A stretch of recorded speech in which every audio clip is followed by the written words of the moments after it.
గత ఏడాదితో పోలిస్తే ఈ ఏడాది 45% ఎఫ్ఐఆర్లు పెరిగాయని హైదరాబాద్ సిపి సివి ఆనంద్ అన్నారు. పెరిగిన ఫిర్యాదుల్లో చిన్న చిన్న చోరీలు, యాక్సిడెంట్ కేసులు ఉన్నాయని చెప్పారు. హైదరాబాద్ కమిషనరేట్ వార్షిక మీడియా సమావేశంలో ఆయన మాట్లాడారు.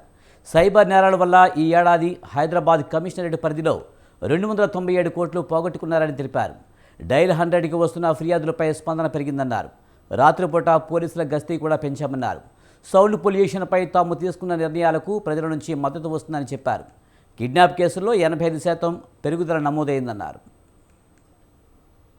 చూస్తే చాలా బాగా ఈ లా అండ్ ఆర్డర్ పరిస్థితి కాపాడడం అనేది జరిగింది. క్రైమ్ అకరెన్స్ అనేది గణనీయంగా కాకుండా ఒక సుమారుగా పెరిగింది. మనం వేరే అంశాల్లో చూస్తే dial 100 responses law and order సంబంధించిన వరకు దాదాపు 15-20 నిమిషాల వరకు తీసుకునే response from petrol cars, blue Colts అది సంవత్సరం పూర్తయ్యేసరికి దాన్ని ఇంప్రూవ్ చేసుకుంటూ 7 నిమిషాల కన్నా తక్కువ సమయంలో చేరుకునే పరిస్థితి వచ్చింది. అదే కాకుండా నైట్ పెట్రోలింగ్ సిస్టమ్ ఏదైతే ఉందో ఎన్ఎస్ఓ నైట్ సిటీ మొత్తం ఇన్ఛార్జ్ ఉంటారు, ఎన్జెడ్ఓస్ డివిజన్కి ఇన్ఛార్జ్ ఉంటారు, ఎన్ఆర్ఓస్ స్టేషన్కి ఇన్ఛార్జ్ ఉంటారు.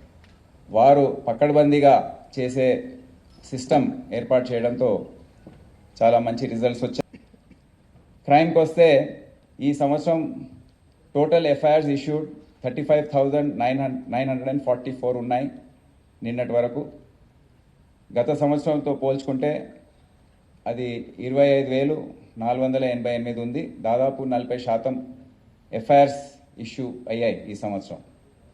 ఎందుకని మనం దాన్ని అనలైజ్ చేస్తే సింపుల్ థెఫ్ట్స్లో దాదాపు 48% పెరుగుదల ఉంది. అంటే సింపుల్ థెఫ్ట్స్ అంటే ఈ సెల్ ఫోన్స్ పోవడము, బైక్స్, 2 వీలర్స్ పోవడము, అవన్నీ కూడా ఎఫ్ఐఆర్స్ ఖచ్చితంగా ఇష్యూ చేయడం జరిగింది.